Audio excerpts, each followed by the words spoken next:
Hi everyone. So, hi guys. I'm gonna leave Anne to show you guys awesome things coming your way. Oh. And if life gives you lemons, Make lemonade. make lemonade. So, I've got a round runner, or a table center, whatever you want to call it. And I'm going to put bias binding on it today. And I'm going to do it just with the regular old walking foot. And Leah and I have already discussed, she's going to come and use the big girl tools and show you how to do binding with the binder attachment. But for today, we're going to just bind this. The patterns that are in the back, these are all from Patchabilities. My friend Julie's the designer. She's awesome. But we have all of these are in stock right now. So if you're looking for something juicy to brighten your day up, those might do it. And if you saw the little apron there, that's the pattern we use for it. It's a super simple apron. It's one of those projects you can learn with. For this little runner that I've got today, I've just got a fat quarter. So this is just a fat quarter that I put some starch on. That's pressed. Now, a tip, if you hate pumping those little things and it'll give you quite a finger cramp, we have these fabulous bottles. Put it in there, and it's one squeeze of this trigger and you get a whole lot of spray. Definitely worth investing in that bottle. So I've already sprayed and pressed my fabric dry. Then what I'm going to do is take the fabric and I'm going to fold it on a 45-degree angle here. And keeping straight edges here. I'm going to press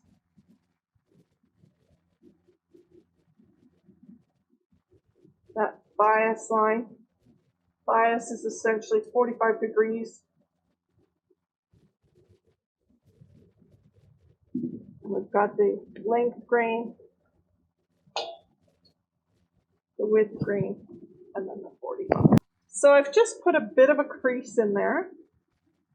And then I'm going to fold my fabric just on that line I pressed in there. And I'm going to take it to the cutting mat.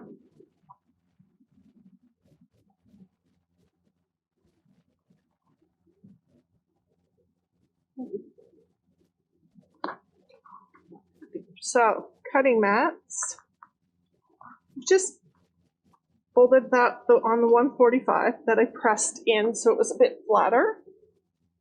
Then I'm going to fold it back on itself here. I'm going to put the fold towards me, and then I'm just going to slide in here and cut that little fold right off.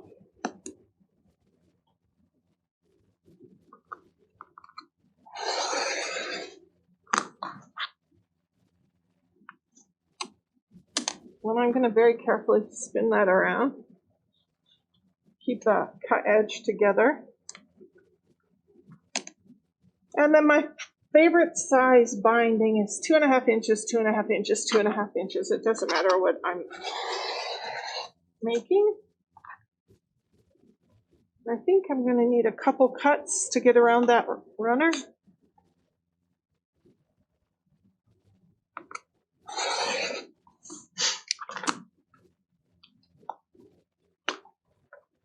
Now I've got some nice bias binding. You need bias binding to get around a curve. Most of the time we can get away with the straight grain binding, and then you'll find some curve.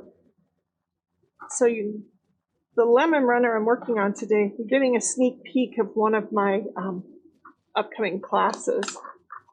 So how do I know when and where to join them? Well, I want a continuous line, of course. And then I'm going to flip those on top of each other. That looks wrong, but that's the correct way to sew. You can pop a pin in there to help keep yourself in a continuous line. And pull it up. When it's finished, it'll be a straight line.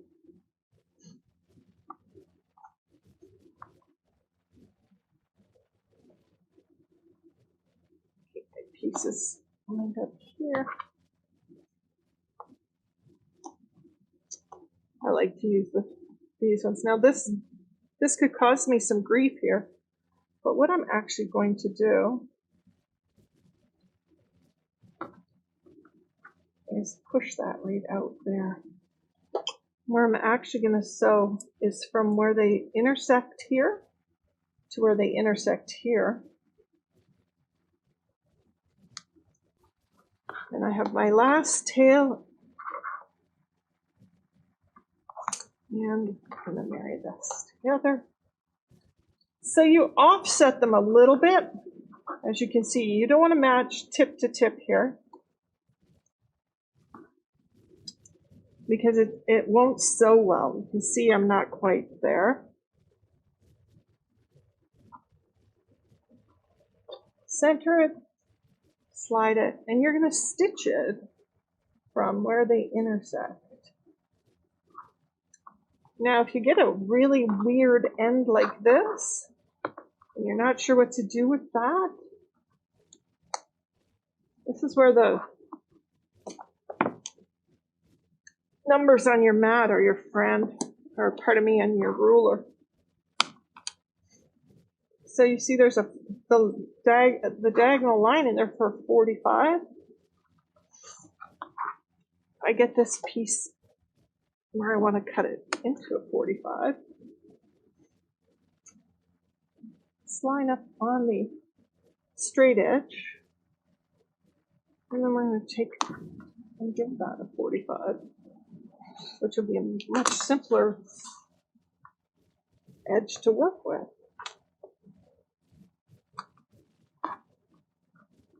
And then we just overlap them.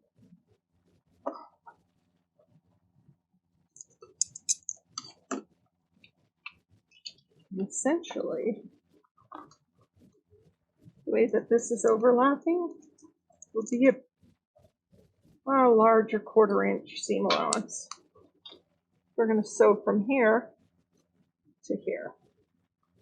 If you needed to mark that, you absolutely could go in with a marker. Put your ruler from the intersection there to the intersection there and draw yourself a line. But I'll show you where I line up. We'll head off to the sewing machine. I've already got a walking foot on there. There's a little nick in the Bernina one, just in there, a little opening. And then most feet have an arm. It either goes over or around the needle bar. And I find that bringing the Bernina foot in from about a 2 o'clock angle and swinging it through makes it work fabulously. So figuring out my seam allowance, like I said, we're going to start stitching here and come through to where it overlaps here.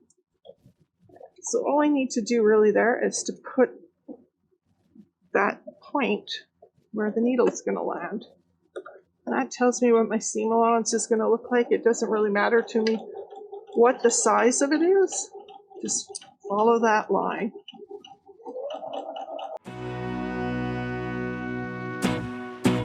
So I'm just going to slide the next piece in and keep going.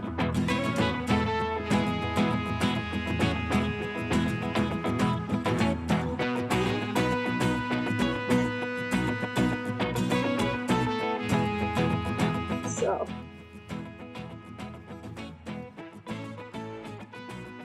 I'm going to press those open. If you don't like them now, is the time to change them. If you misjudged your join, your seam allowance.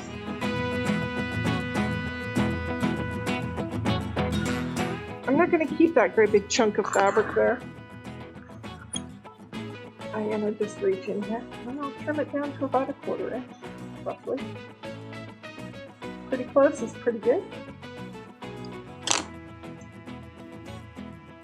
Now, we have two choices here. We're going to put the binding onto this edge. And sometimes, depending if the project you're working on is super thick, sometimes I don't press this down hard. And I just stitch and I'll roll that edge over and hope. Just let it roll in nicely where it wants to roll and then press it after. But for us today, it's thin. It's just a topper. It's not super quilted. I'm just going to quickly go in. And the fabric, as I said, was starch, so it's a little bit crispier than normal. So it'll take a press really nicely. And we'll just press it in half at the 2.5 inch mark, being really super careful not to pull it because it's on the bias. So no yanking. And your pressing is up and down as you move. Don't grind down with any pressure because you'll distort the bias binding. Bias binding's really easy to use and it's really friendly to use if you know that you just treat it kindly. You don't force it into anything or it'll be really cranky at you. And it will not turn out well. So we've got this at the beginning and the end of the binding. And for the way I finish, neither of those is going to be appropriate. So I'm just going to fold it over on itself, make a nice straight edge, and give myself a straight edge there to work with. Here's my project again. This is the right side. I'm going to sew my binding on the back and bring it to the front for the final step. So I'm going to leave a pretty good tail at the beginning here. And I might even just pin it in a little bit. Curve, you have to encourage your binding to curve, but we don't stretch it. And how I teach this normally is, and remind people, is if it's an outside curve, you need more. If you think of a woman's curve, it's an outside curve, an inside curve, and outside, like an hourglass. If there's more, you need more fabric. If there's less, you need less fabric. So you can see that there's some fullness there. And then I'm just going to start sewing from back here. I'm not using a measurement as much as I'm visually counting on the edge of my foot here. And I keep all my raw edges evenly running there, and it's the right measurement. So not pulling my binding, using the same seam allowance I always use. Being generous with the binding, not pulling it. Because if you're pulling it, you're giving the curve less fabric. And because this is a nice big outside curve, you want to give the curve some excess. So it'll be it is a bit ruffly, and that in this instance is correct. If I was doing an inside curve, I actually might stretch it a little bit. Not a lot, just a little bit. But in this instance, I'm going to let it have as much spare as you can have without creating a pleat. I'm hoping you can see this, but I'm coming near to where I started. I'm going to put a couple pins in here, roughly where I think it'll stitch. Because when I get to the beginning here, I've got to stop and do a measurement. So let's get around to here. So what I want to do is where the beginning was here. I want to have a tail that overlaps the beginning by 2.5 inches because that was the measurement of the binding to begin with. So where it meets here, I'm just going to fold this back. And then from that fold, I'm going to measure 2.5 inches.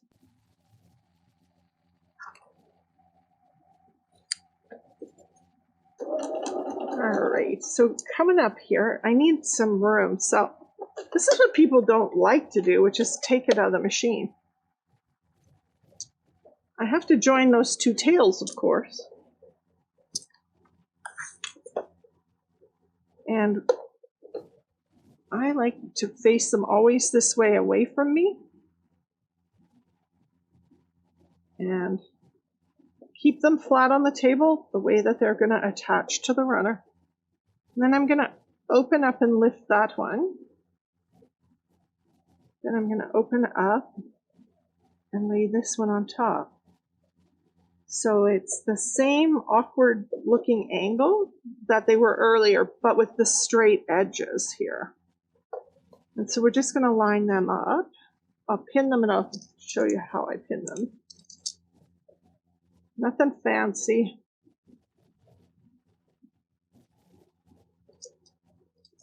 Just want it to hold together. So I've just pinned here and here to hold them together. Now where I want to sew is from where they intersect here, which is harder to see because we're using squares, not angles, to this corner over here. So some of you might be quite happy to go in and draw a line through there. I'll pin it through so you can see what it would look like. So the sewing line will run through here, through that middle. So this edge is where I'm going to sew. You can see just under there the little point and the end of the pin. That's where I'm going to sew from, across the angle to this point over here. And then a little tip, I'm not sure if you can see, but on the front of my table here, there's markings. This mark right here is straight into the needle. That's where I'm going to put the tip. So this tip is at the needle, and then this tip is at the mark on the table that says that's where the needle is.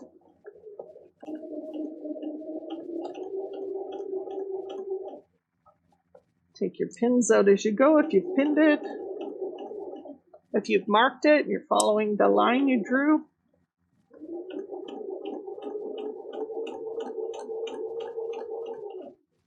And then your best friend before you do any trimming of fabric is to lay it all flat. Make sure that you have a well-fitting curve, that you didn't sew a twist into it. Then you can trim that. So I'm going to just pop that out. I'm going to trim it at roughly 1/4 inch. And then rather than take it to the iron, I'm just going to finger press it open.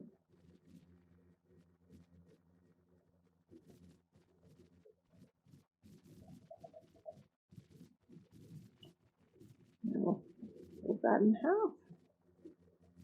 Then we'll go back to where I stopped, do about a 1 inch overlap of stitching. Right, we're coming back to the beginning. So I'll sew over where I started by maybe 1/2 inch max. No back stitching. Pop that out. And then when you bring this out and about, pull it over, it wants to go. And it's going to cup that edge nicely. And you could take it to the iron and press it here, but I don't. And if you've done this right, it just kind of curls around there perfectly and lands nicely. So what I'm going to do here, I'm just going to use the stiletto here to hold the binding in place as I go around. And here we come back to the beginning. I'm going to just overlap that stitching by a wee bit. With this machine, I'll just do a couple reverses, a couple forward, and then take it out. Clean it up. It's laying flat. It's not curling. I think it's super cute. Just a bit of freshness in this kind of cold, dreary day. There we go. So, thanks. Thanks for joining me. I hope you have a happy weekend. Try something new. And remember, be safe, be calm, and be kind. We're coming to the end of this. Take care of yourselves.